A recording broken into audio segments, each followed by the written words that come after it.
میرے بھائیوں، ہمارا نیا سال اب شروع ہوا ہے، جو ایک شخص عظیم الشان شخص کی شہادت کا پتہ بتاتے ہوئے آتا ہے کہ اس پہلی محرم کو اس شخص نے آنکھیں بند کی تھیں جس کو اللہ کے نبی نے اللہ سے مانگا تھا، یا اللہ مجھے عمر دے دے۔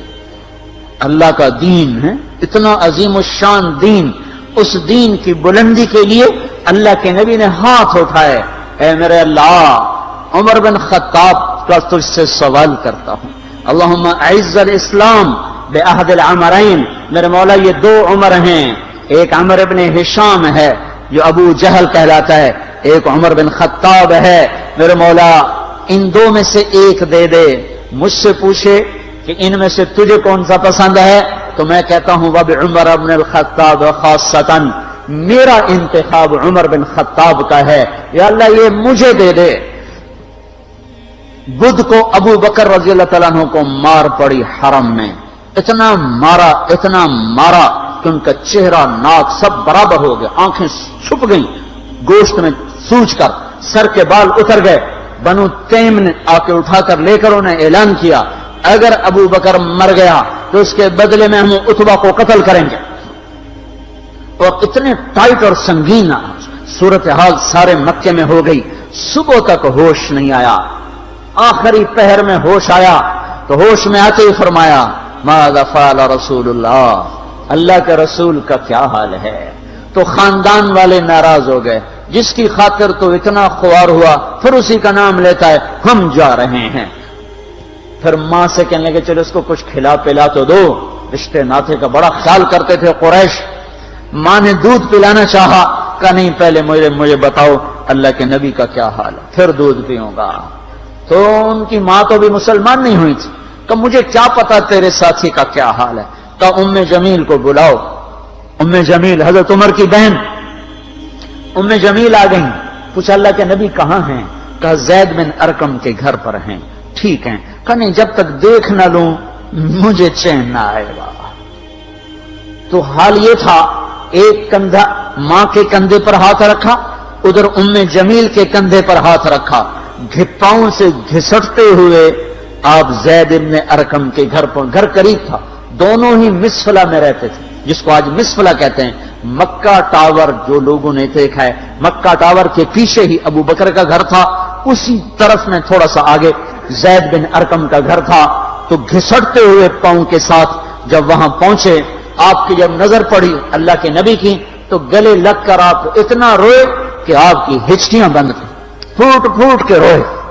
موقع غنیمت جانا کہ یا رسول اللہ یہ میری ماں ابھی تک ایمان لئی، اس کے ایمان کی دعا فرما دیں۔ آپ کے ہاتھ اٹھنے تھے کہ ابوبکر کی ماں کا سینہ ایمان سے روشن ہو گیا۔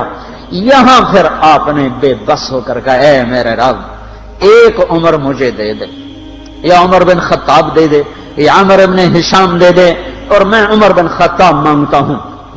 یہ جمعرات کو رات کا واقعہ، بدھ جمعرات کی درمیانی رات کو دعا مانگی گئی ہے۔ ادھر صبح مشورہ ہو رہا ہے کہ محمد کا صلی اللہ علیہ وسلم کا کام بہت تیز ہو گیا ہے، اس کا کیا کیا جائے؟ مختلف رائے، عمر کی رائے آ رہی اسے قتل کر دیا جائے، عمر کی رائے آ رہی ہے قتل کر دیا جائے۔ اوپر کیا فیصلے ہو چکے ہیں، نیچے کیا نظام چل رہے ہیں، پھر کون قتل کرے؟ کہ میں خود قتل کروں گا، میں خود قتل کروں گا۔ سارے قریش کہنے لگے بے شک تو ہی اس قابل ہے کہ تو اس کو قتل کر سکے، اور کسی میں یہ ہمت نہیں ہے۔ بنو ہاشم سے، بنو مطلب سے کون ٹکر لے گا؟ ننگی تلوار لے کر جا رہے ہیں، یہ نہیں پتا خود قتل ہونے کے سامان پیدا ہو چکے ہیں۔ راستے میں نعیم بن مسعود ملتے ہیں، ارے عمر یہ سونتی ہوئی تلوار اور یہ غصے کے آثار کیا قصہ ہے؟ کہا آج محمد کا کام نمٹا دوں گا۔ کہنے لگے پہلے گھر کی خبر تو لے، کیوں؟ کہ تیری بہن مسلمان ہو چکی ہے، تیرے بہنوں ہی مسلمان ہو چکے ہیں۔ سارا غصہ ادھر منتقل ہو گیا، سیدھے پہنچے دروازے پہ دستک،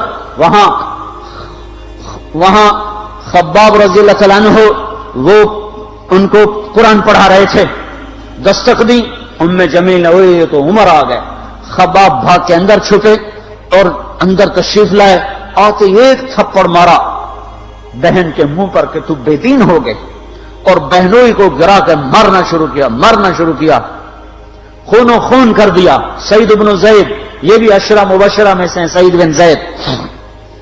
حضرت عمر رضی اللہ تعالیٰ عنہ کو یہ فضیلت حاصل ہے کہ عشرہ مبشرہ میں یہ ایک خاندان کے دو آدمی ہیں، عمر بن خطاب، سعید بن زید۔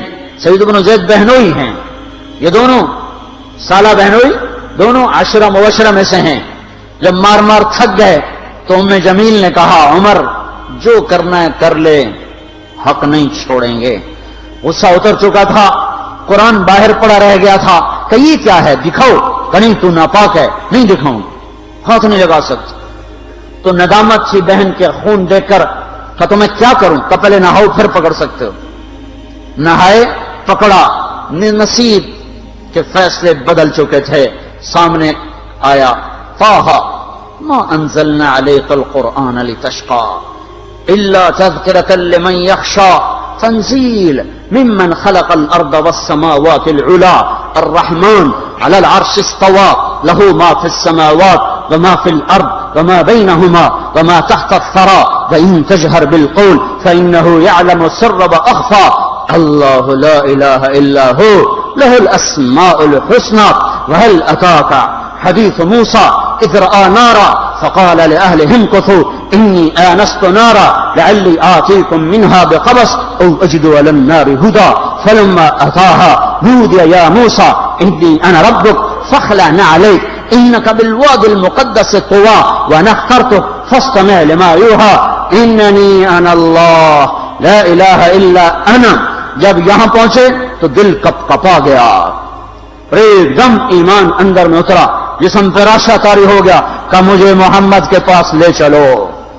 تو اسی وقت خباب نکل آئے کہ مبارک مبارک عمر، لگتا ہے رات کی دعا تیرے حق میں قبول ہو گئی۔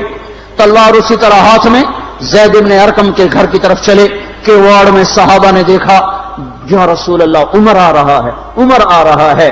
حمزہ پہلے اسلام لا چکے تھے، فرمایا آنے دو، نیت ٹھیک ہے تو اس کا نصیب ہے، اگر نیت خراب ہوگی تو اسی کی تلوار سے اس کا سر اڑا دیا جائے گا۔ اندر آئے، دروازے پر دستک دی، اندر آئے تو آپ نے دیکھا اور ایسے دامن پکڑ کے جھٹکا دیا، اما آن لک ان تشہد ان لا الہ الا اللہ، عمر کیا ابھی وقت نہیں آیا کہ تو کہہ دے لا الہ الا اللہ؟ ان کا ہاں وقت آ گیا، میں کہتا ہوں لا الہ الا اللہ محمد الرسول اللہ۔ یہ کہنا تھا کہ خوشی کی لہر دوڑی، صحابہ نے تکبیر کہی، اسی وقت جبریل اترے، عرض کی یا رسول اللہ آپ کو عمر کے اسلام پہ خوشی ہو رہی ہے؟ فرمایا ہاں ہو رہی ہے، کہ سارے آسمان کے فرشتے بھی خوش ہو رہے ہیں، کیا عمر مسلمان ہوا، کیا ماؤں نے لال جنے تھے، کیا دھرتی نے انسان دیکھے تھے، آج تک دنیا ایسا بادشاہ نہ دکھا سکی۔